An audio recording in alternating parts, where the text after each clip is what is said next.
Sino ba si Marisa Magsino? O kilala bilang Marisa Del Mar Magsino. Siya ang representative ng OFW Party List.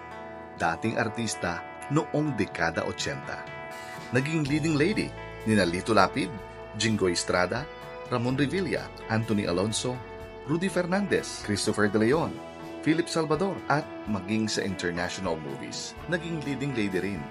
Ang tanong, paano siya napalapit? Bakit sa OFW Party List?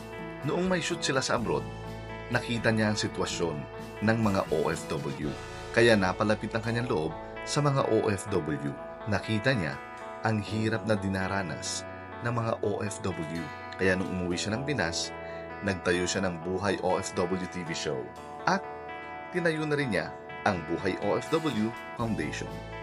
Simula noon, nagtuloy-tuloy na ang kanyang pagtulong sa mga OFW. Siya si Marisa Del Mar Magsino, representative ng OFW Party List, number 83 sa balota.